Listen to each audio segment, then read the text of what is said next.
told me you believe.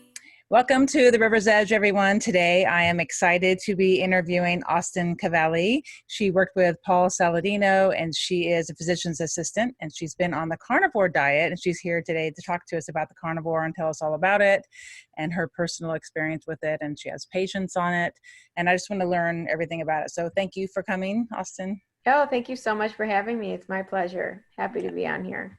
I love it. I love these kind of videos, learning about all these different diets that have such great success stories behind them. It's Absolutely. really cool. No, it's just spreading the word. It's it's all we can do, and just lead by example and get the word out there for sure. So before you met Dr. Paul, were you already on the carnivore diet before that? Yes, I was. I had my own health history that kind of led me toward it. I was your typical, as they would say, as far as going from kind of paleo, like whole food, to keto to carnivore. That's a common trend that I see. I definitely have met people who have gone from a standard American diet to carnivore, but generally speaking, people kind of make that transition from keto to carnivore. And I guess we'll start from the beginning. So can you describe what the carnivore diet is? Yeah, so the carnivore diet is an animal-based diet where you focus, your foods are animal products. So any animal is fair game, and you do not eat plant sources, nuts or seeds. Everything else is cut out: grains, sugars, seed oils, vegetable oils. So again, everything is animal-based. And you started on the keto first? Yes. And So paleo. keto, being a low carb diet, there are still some plant sources, nuts and seeds are allowed. Keto is more, ketosis is a state.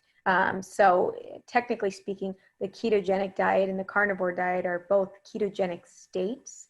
But the ketogenic diet focuses more on macronutrients in the sense of having your carbs at a certain level to keep you in ketosis.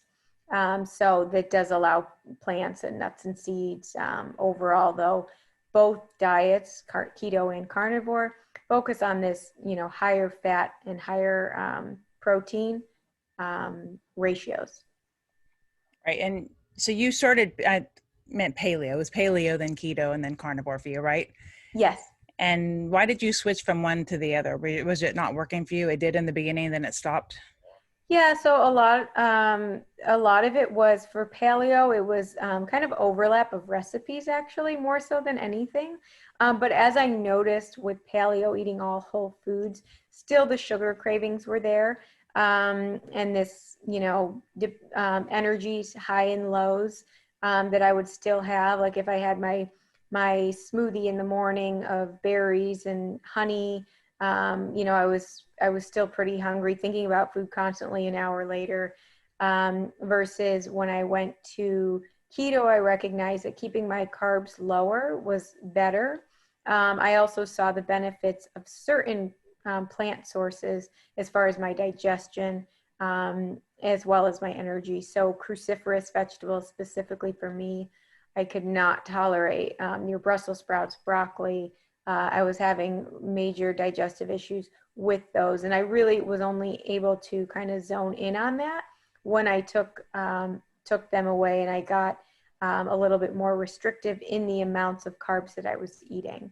And then from keto to carnivore, I recognized that, yeah, these plant sources, I just had it in my head that you needed fruits and vegetables for your vitamins and minerals. Right, because we've been told that. Absolutely. So I dove more into just being a research nerd and a medical provider.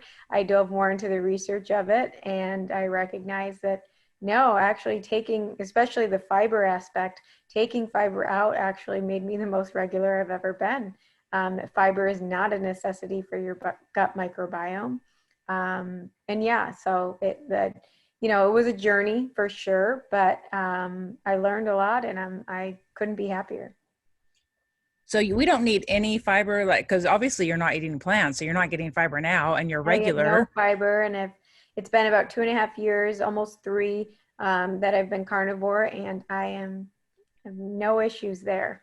So paleo is a whole food diet, right? And then they allow Yeah. more carbs, and keto is the next So step. Or the reason I actually went paleo, sorry to interrupt you, was because that was in line. Paleo doesn't allow dairy. oh, So okay. for that, I had already been diagnosed as lactose intolerant, and that was easy for me. Like I had already done away with dairy. Keto actually does incorporate dairy, particularly to also get higher amounts of fat. People will use dairy as their as a way to do that. But for me, I've always done a dairy-free keto when I transitioned there.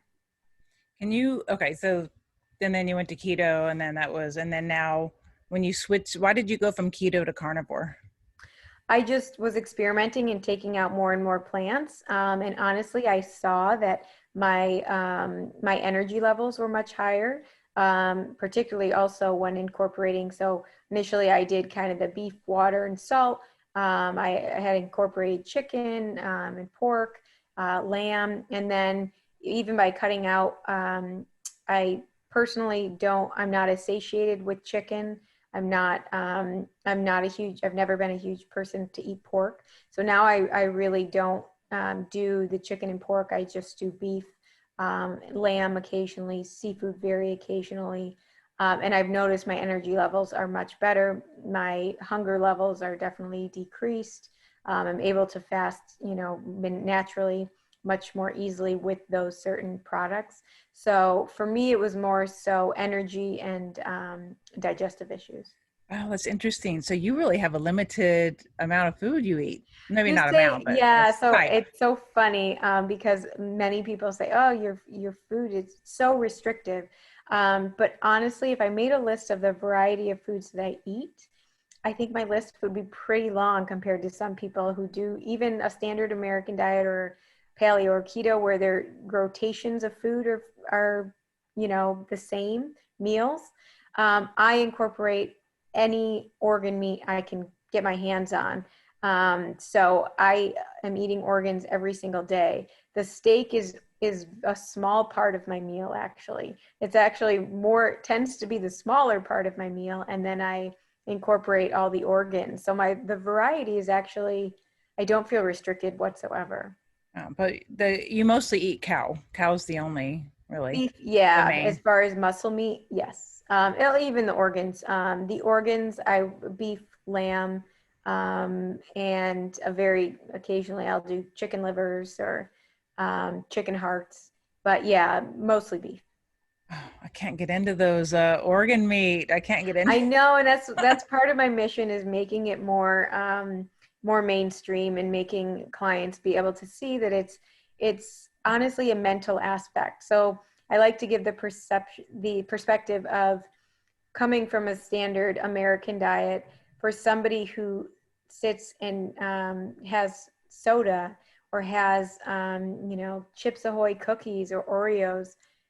Personally, you couldn't pay me to put those things into my body. So I get it when people are like, oh, mentally, that's so gross. You're eating an animal. But I look at it from the perspective of the nutrients that I'm actually providing my body. And when, your taste buds change going even keto or carnivore, like I don't crave sweet. You could put an entire table of sweets in front of me. I wouldn't even flinch. I crave salt and those, that gamey flavor, even of meat. Wow. People tend to gravitate toward that the more often or the longer that they've been doing the diet, similar to different textures. So having things raw versus cooked. So I like to play around with the textures and the variety as well, and make that more digestible for carnivores, because I think it's so important to incorporate it. But you're doing yourself such a big favor when you're eating the most nutrient dense foods. So Yeah, that I definitely think would help. the perspective on the organ meats, it's just a mental thing that, oh, if you didn't grow up eating heart or liver, which I didn't, but you go to Europe. I was in Italy a little over a year ago, and they're all delicacies there. It's very routine that Oh, these are eaten. so you can go in a restaurant and order it, no I problem had there. my first thing of tripe, which is stomach. I had beef tongue. What else did I have? Heart. Yeah. So they're all delicacies there, and it's just more routine. Wow. And it tastes good? Very good. Honestly, they're my favorite. Oh my Kidney, I God. would say liver and kidney are my favorite for sure. But amongst the other, I mean, sweetbreads, beef tongue. I had beef testicle this week, which I've had Oh, before. It's very, very good. that's Um, nutrient dense. very nutrient dense, high in phosphorus, high in zinc and iron as well. Um, yeah, no, I mean, what you're getting from these foods is you can't beat it for But you sure. never cheat on your carnivore. You never have a vegetable or a cookie or I don't anything that would be considered No, cheating. I don't. I Never. don't do cheat meal. It's like a cheat isn't, I don't You even don't like crave the it. word cheat. But yeah, no, I don't have any urge to. So I if don't miss anyone's, I don't miss anything. That's a very that's common great. question that I get. So people are like, "Oh, you got to miss that pizza, or you got to miss ice cream." No. I don't. I really don't. I'm so satiated like, "Oh, well, steak must get boring." No, I actually look forward to my meal every single day. And the people in your life, are they also carnivore? No. So the people in my life, family and friends, Yeah, going I say a out and lot of friends that I have are low carb. My family, my parents more recently went low carb. My sister and brother are more paleo. But no, none of them are strict carnivores. Mm-mm. okay. So if we're having a dinner party at your house, we're getting Uh, beef tongue. Is yeah. that it? So there are definitely people who in my family who would, or even friends who are much more willing to try it.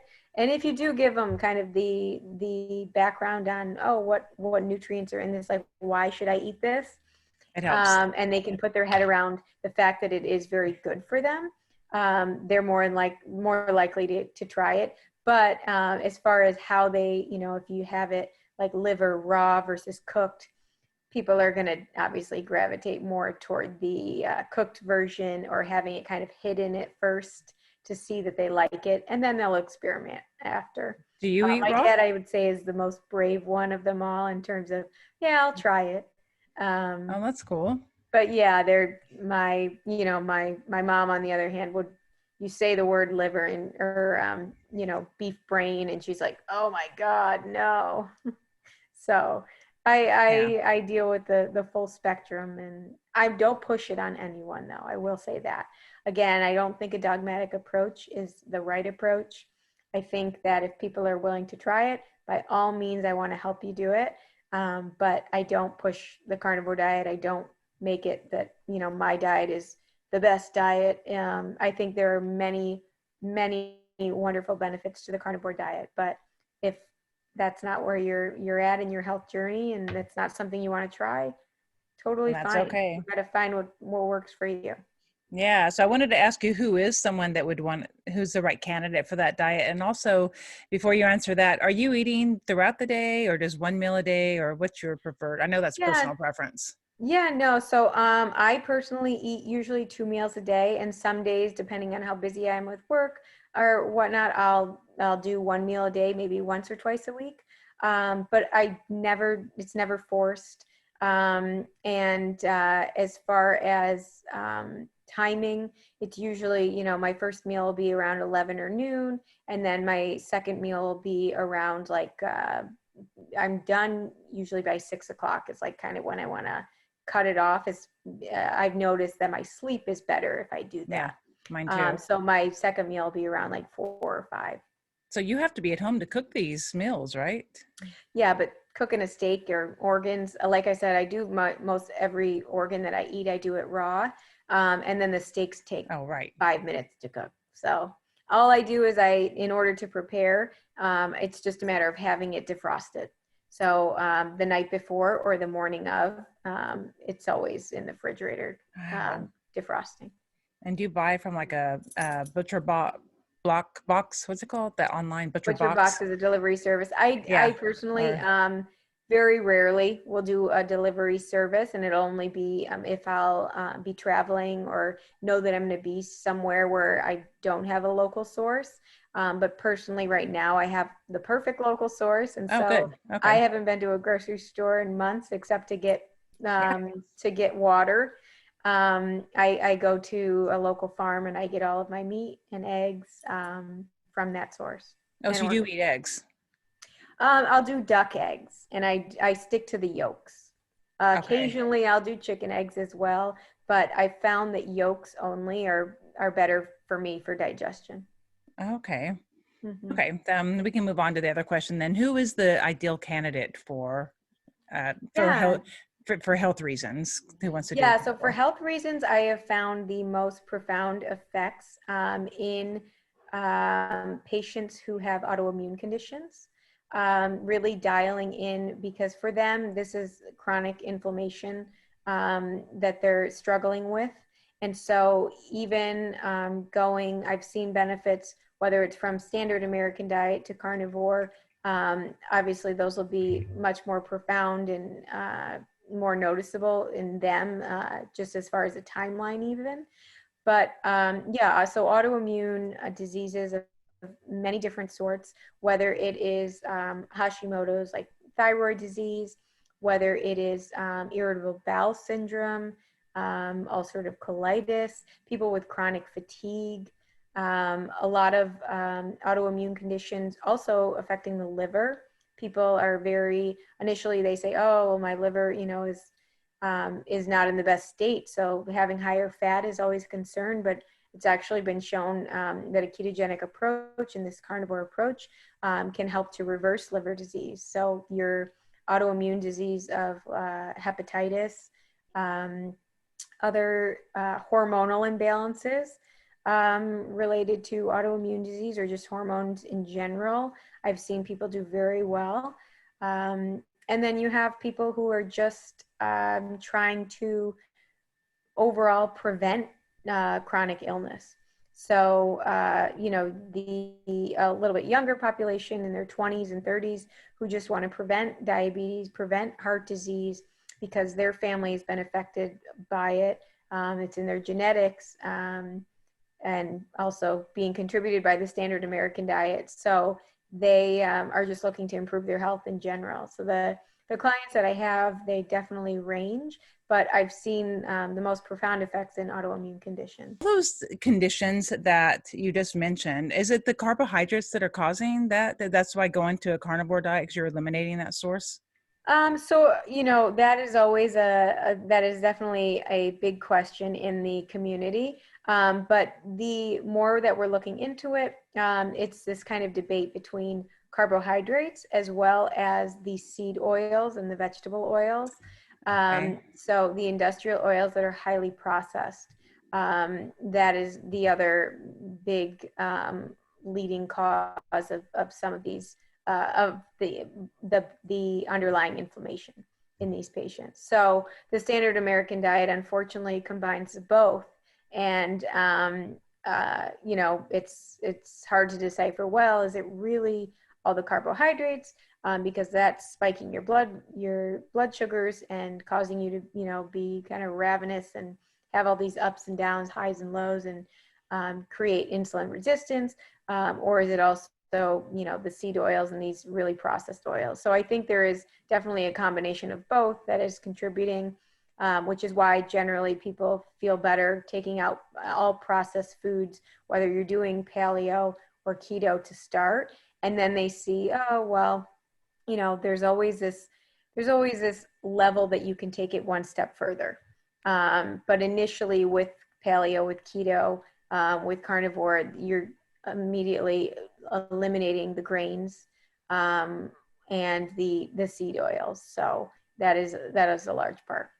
Yeah, I started keto last year. I want to beginning of 19, so last year, Okay. and I felt great on it. I had a lot more energy, and just cutting out the processed food and the sugar, just that alone, like you were Absolutely. saying earlier, made such a huge difference. But then I noticed dairy was upsetting my stomach, but not, Hmm. I never drink milk anyway, but certain cheeses would definitely upset my Yeah. stomach. So I Which makes it definitely, really, it's so interesting because then without, as you limit things, and you test more in yourself, you see what a normal, what's normal and what's not. And that fact that, you have bloating or gas after Mm-hmm. dairy, and you're like, oh, well, that's just normal. I always get that. But when you take other foods away and you realize that, no, that doesn't have to be normal. If you take it out and, you feel better on, and then you reintroduce it and you see, oh yeah, no, it does cause symptoms or it doesn't. You find out what your new normal is, which is, it's great. So true, so true. I've always had digestive issues, and it's interesting because I never gave it. I just thought that's who I am. Yeah, exactly. Like, oh, well, I had dairy and that's normal. Or it's when you take it out and then you reintroduce it that you actually learn, oh wow, no, that it's that particular food that causes that. And then you can choose whether you want to indulge in it or not.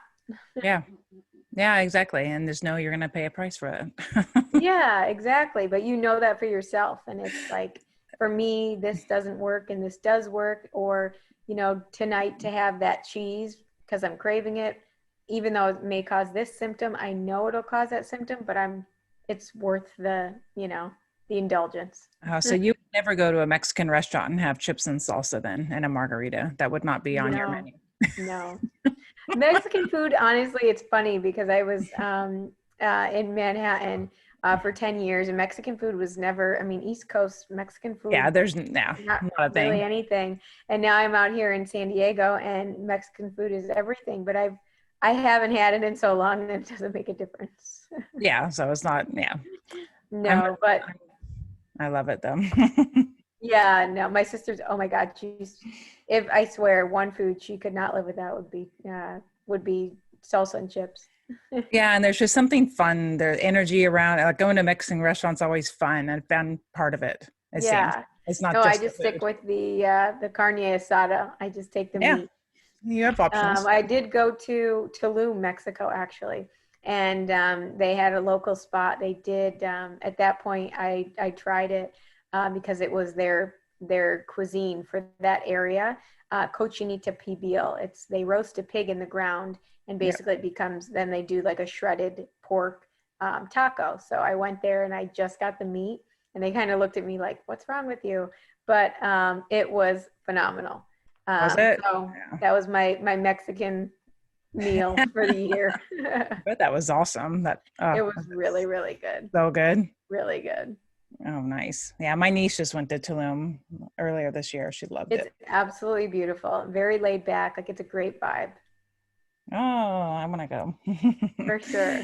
All right, I'm gonna look at my questions here. I think we Yeah. covered a lot already, actually. You do recommend this diet to your patients now if they have certain Yeah, allergies. so when they do come to me, I've taken more of, like a functional medicine standpoint, and just as a PA, get a thorough history on what they've done, what they've tried.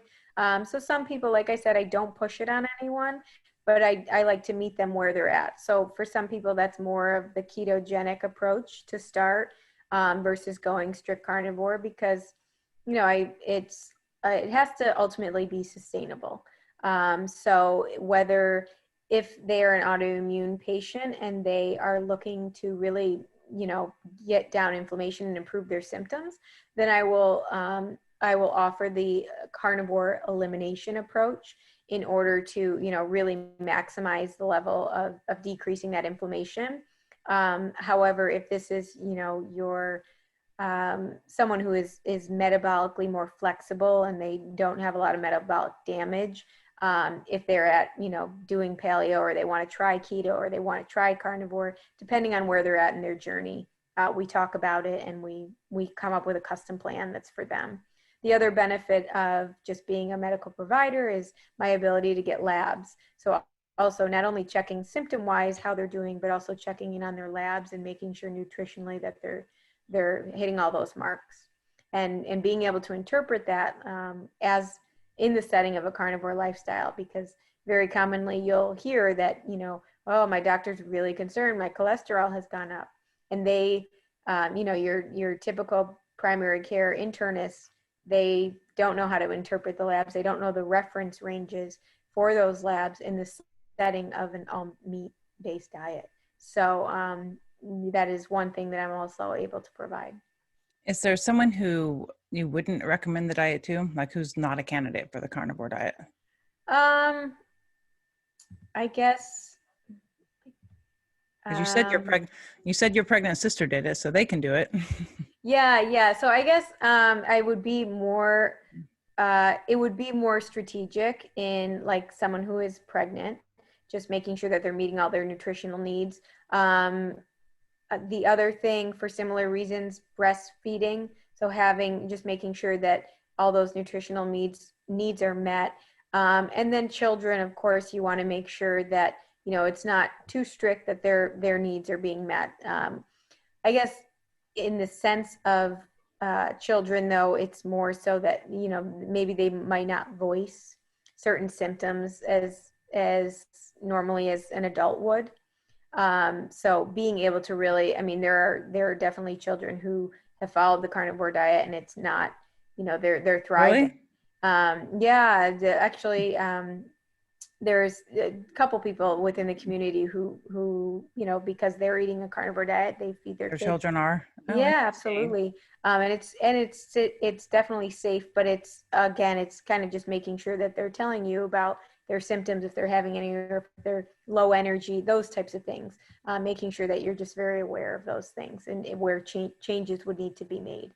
I can't imagine a kid bringing his lunch to school and he has a big old You're right. T-bone steak and he's gnawing on it.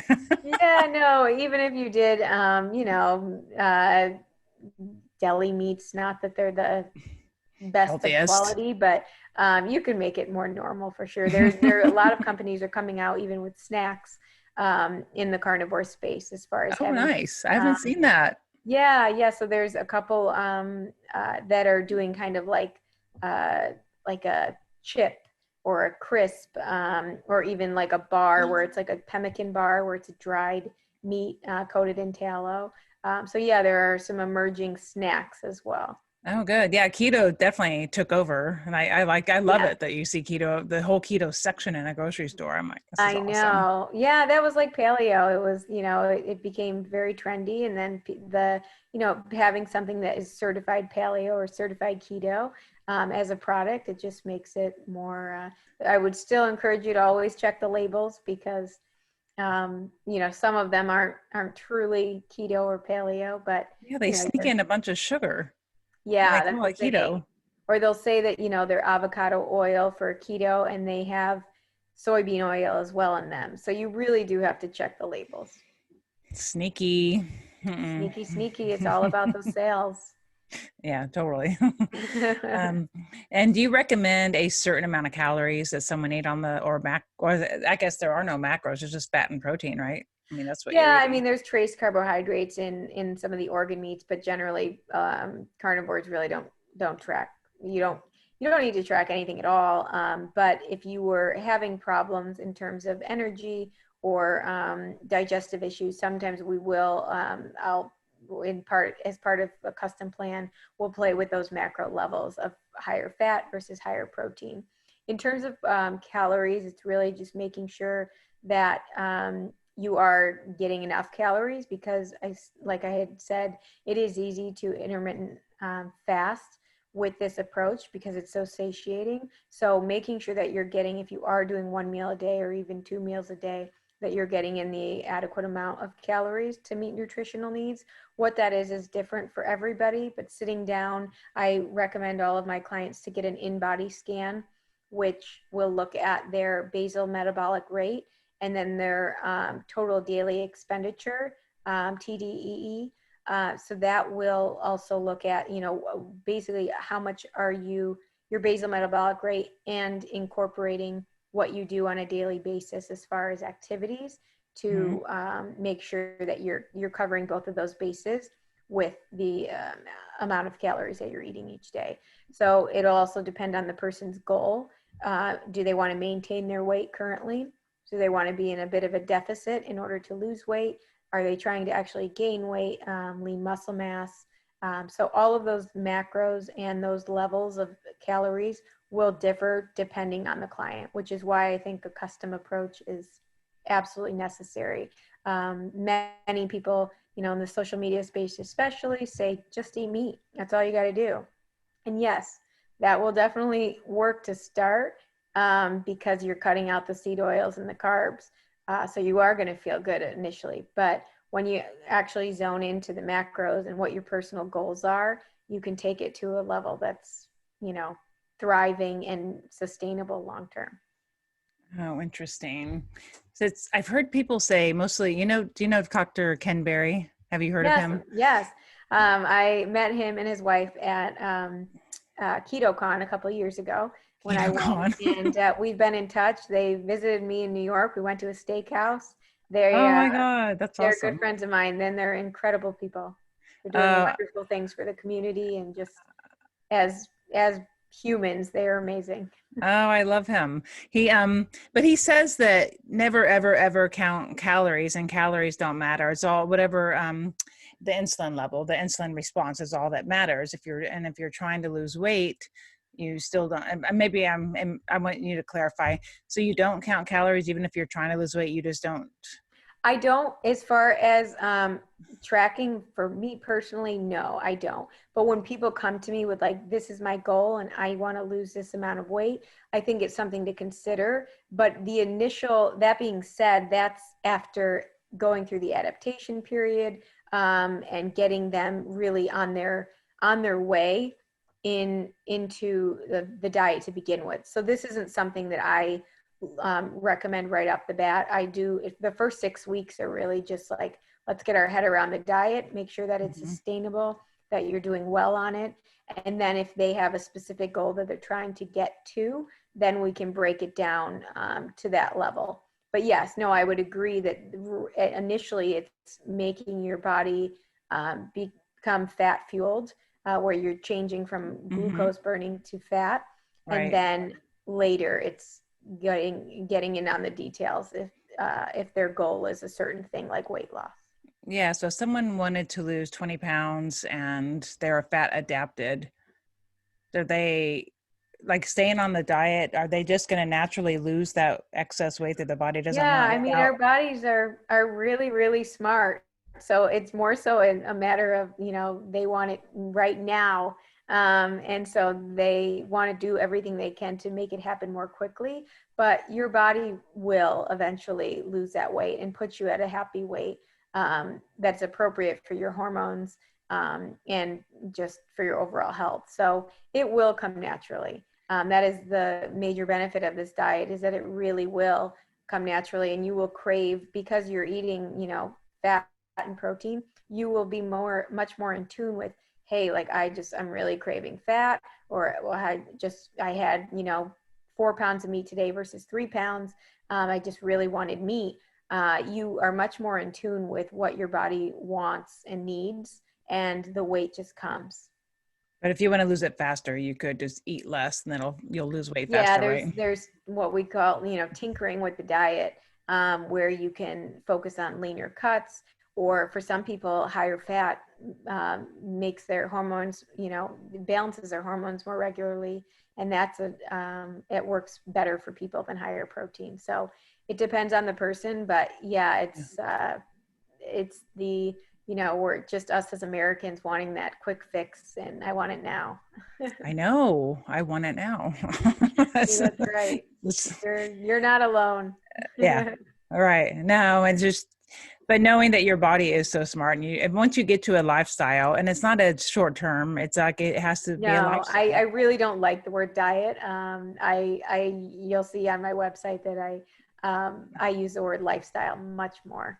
I think it is a lifestyle, and there are some people who, like I said, they're doing it to kind of cut down inflammation or kind of just use it as a reset, and that's absolutely fine. It has that purpose too, but for me, yeah, it's a lifestyle. Yeah, I've heard a lot of people say that it's a major anti-inflammatory diet going on but then I've also heard red meat causes inflammation. Yes, no, that is again that is a myth. That was, any studies that did look at that, and same with the cardiovascular risks. These were in the setting of having red meat in combination with high amounts of carbs and high amounts of seed oils. So to Well, make that's that not connection, that right. association is false. And so now, we're looking more at a setting of an actual carnivore or a low carb diet and getting data slowly but surely. And Dr. Sean Baker is a big proponent of this, just looking at clinical trials. So we're trying to encourage those so that the data is, we can make actual claims about the results, because those were all in the setting of high carbs. And there could be other reasons for the inflammation. Like I've had knee pain my whole life. Well, for the past 30 years, 25 years. And that could be, it may not be carbohydrate or diet related, right? I may not be able to fix it through diet. Yeah. Joint pain is another big one though that I see with that does very well with just like an anti-inflammatory diet will definitely help. Carnivore particularly, very, very great, very good for joint pain, arthritis pain. There is always an element of genetics, but reversing these conditions, these chronic conditions, it's the focus is the inflammation, and the carnivore approach is the most anti-inflammatory approach that there is out there right now. Oh, interesting. I'd want to do it just to see if my knee pain goes away. I'd be curious. No, I encourage people to try it. It's the adaptation period that people, if they are transitioning because they're not feeling their best during that period, that they'll kind of give out early. But you have to give it a true shot to getting past that adaptation period in order to see the benefits of it for things like joint pain or digestion. And that's like time. 4 to 6 weeks. Yeah, no, even 6 weeks, it can take months. So it's really you have to think of it in the perspective that you've been on a standard American diet for years and years and years and years and years, and you're expecting another diet in 6 weeks to take all of that away. Yes, I don't see anything wrong with that. Long time. So even months, if you see improvements in a couple months, that's phenomenal. I mean, you should be thrilled. So it is, you have to be patient for sure. Okay. I saw it right away, as far as if someone is eating standard American diet and they cut out processed food and sugar, I think right away you notice a difference, more energy. Yeah, that's definitely the most dramatic approach. The bloating goes away. Standard that you'll see results so quickly. But as far as, like smaller nuances over time, it takes time. Yeah, I understand. I have patience. Okay. I think we covered a lot of these questions already just in our chatting. Yeah, no, it's been a really good conversation. I so appreciate it. It's very helpful. I love learning about it. It's so exciting.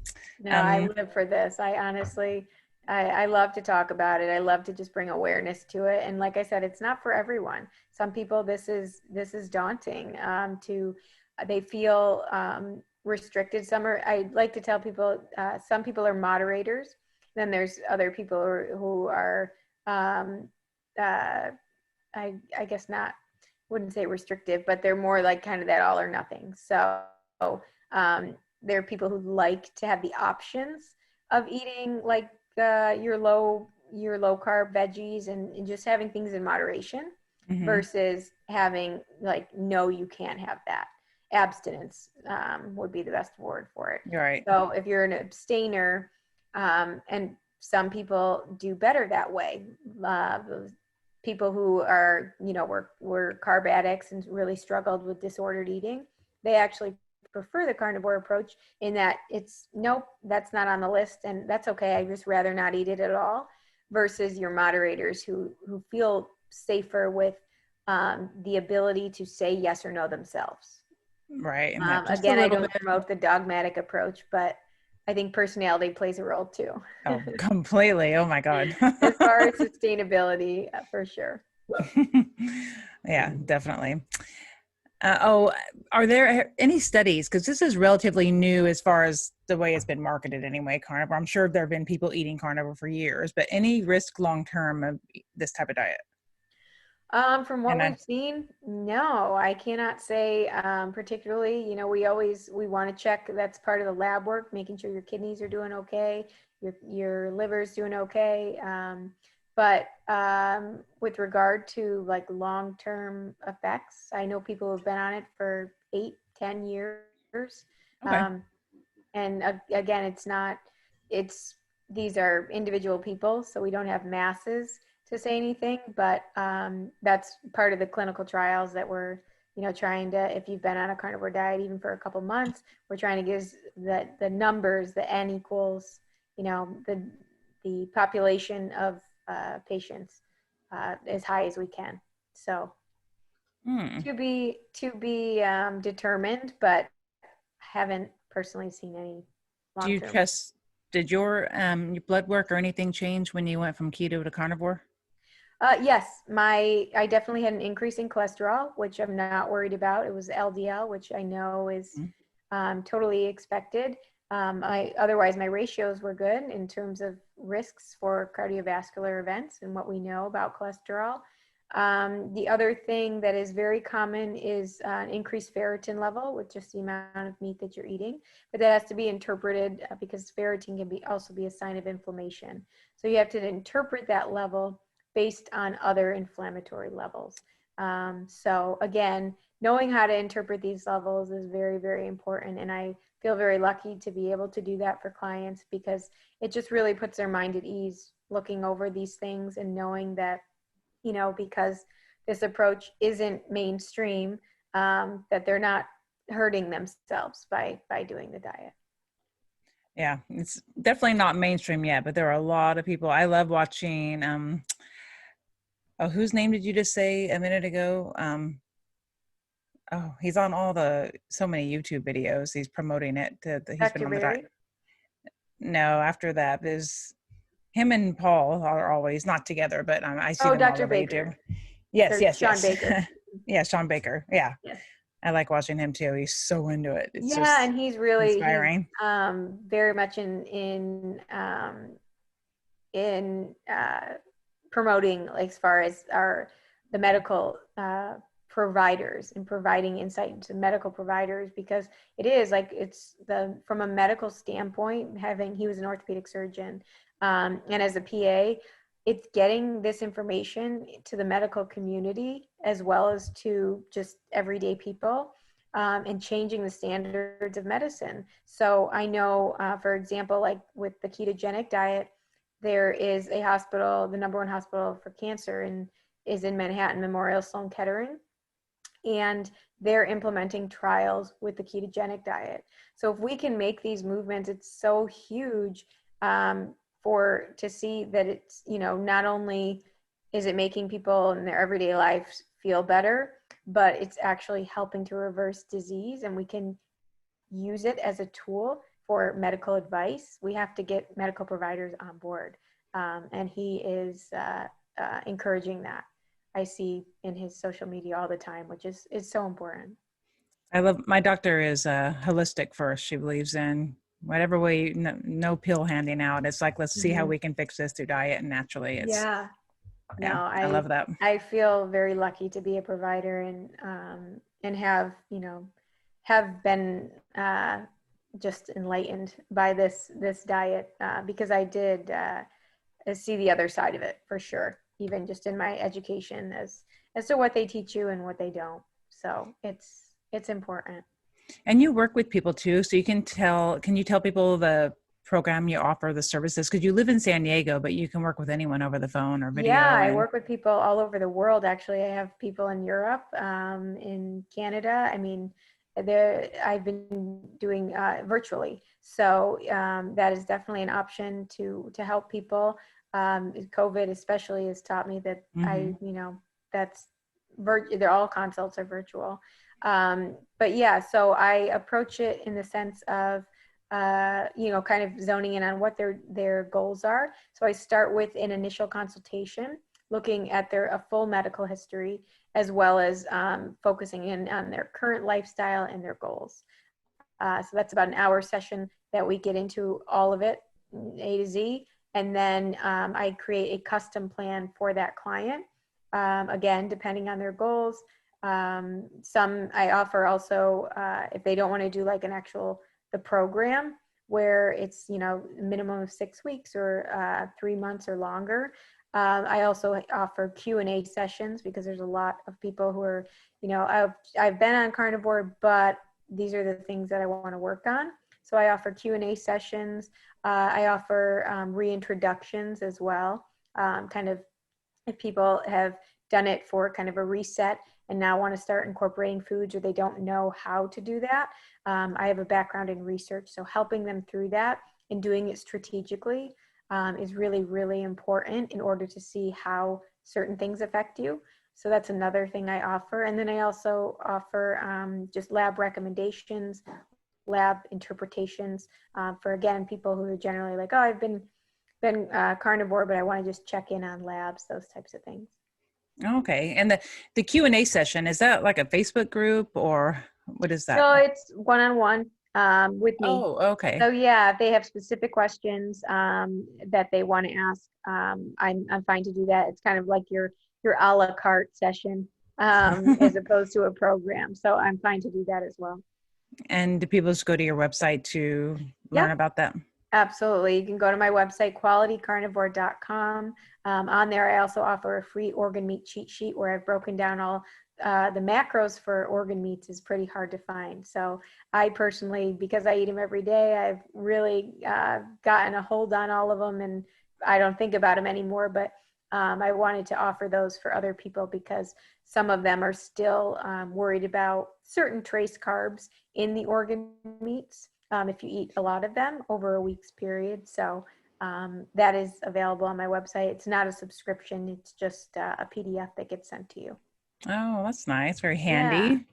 What's that? That's very handy. Yeah, no, it's an organ meat cheat sheet. It's what I've called it. I don't eat organ meat, but if I were to, I would go to your website. Definitely. And I'll offer, I like to change it up and just provide content to people. So any ideas that people have about what they're lacking in their carnivore diet as far as resources, I think finding those cheat sheets or grocery store lists, those can all be helpful to people, whether they're just starting or they want to refine things. So I'm open to ideas. Send me a message there's a form on the bottom of my website that says, what can I help you with?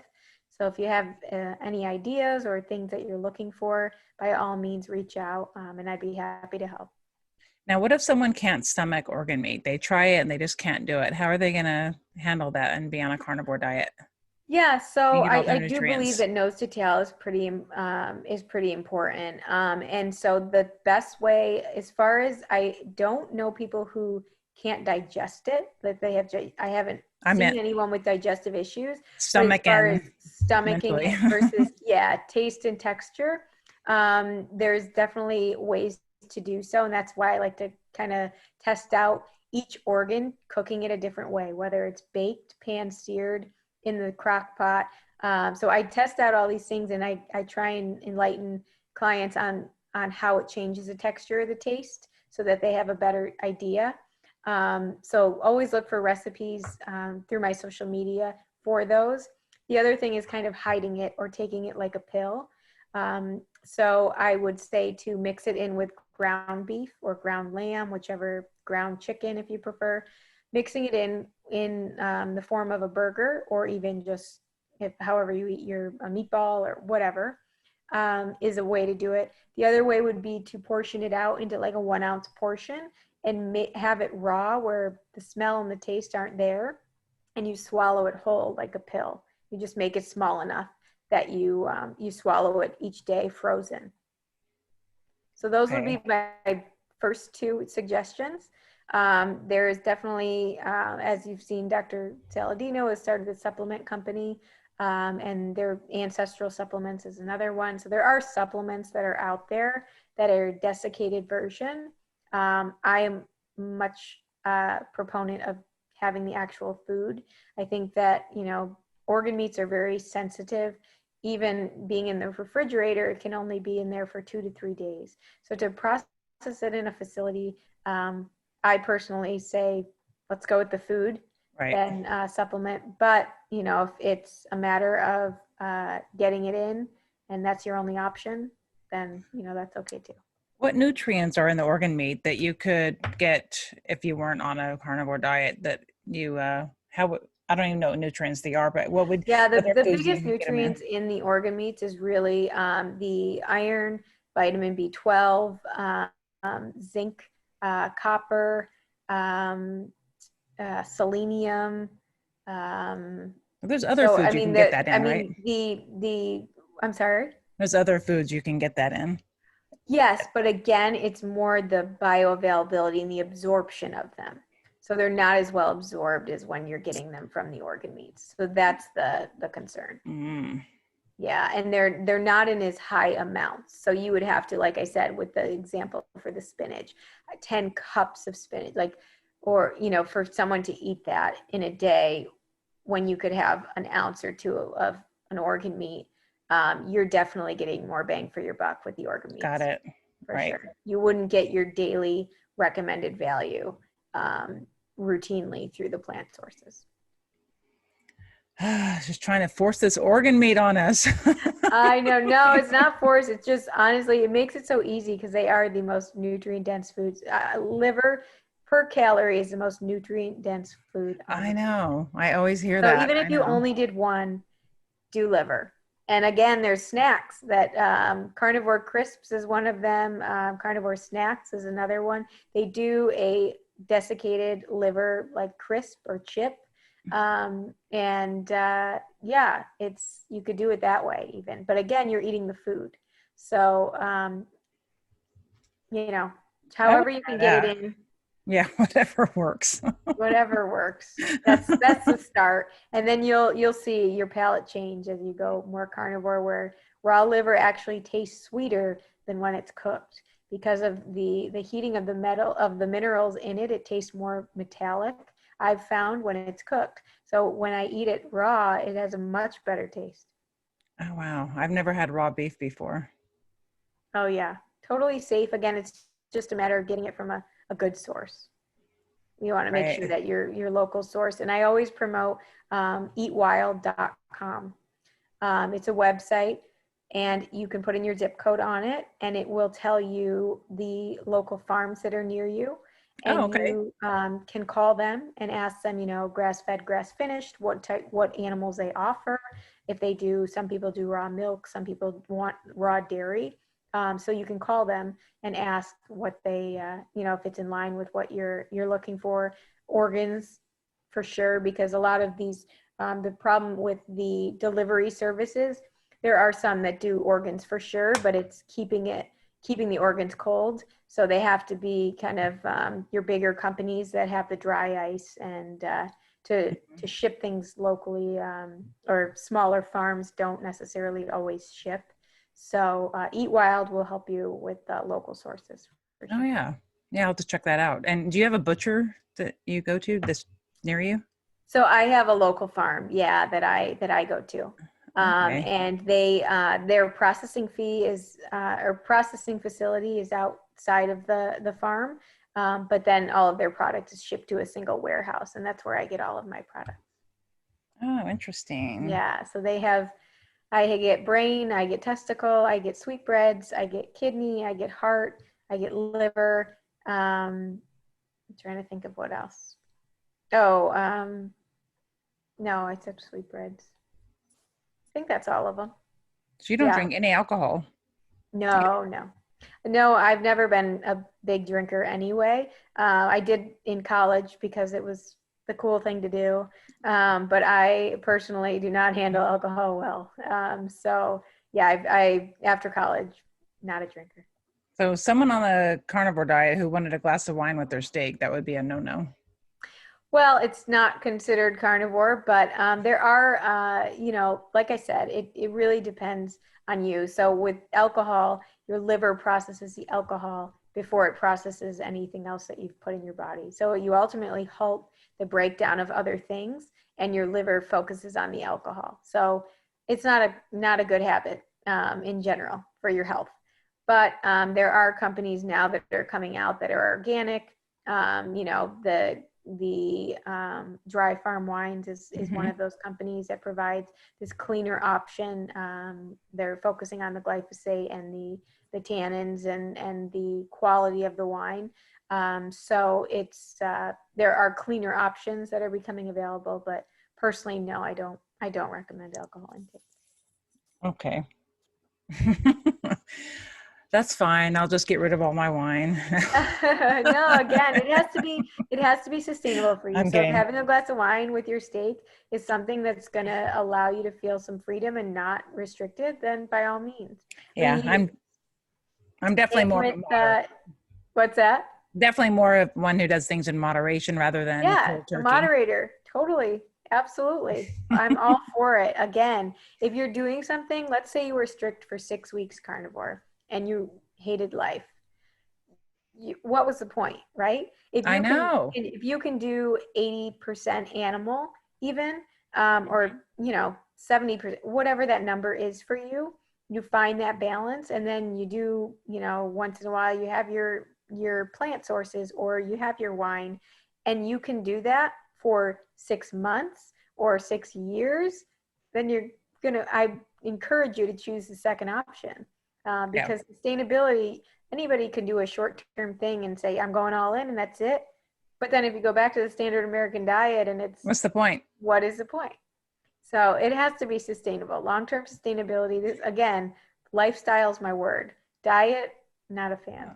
I know. There's too many connotations with diet that it's short term. Yeah, and and it's just a in itself, quick you fix. think restriction from the word diet alone. Yeah, I don't. Yeah, it's not good.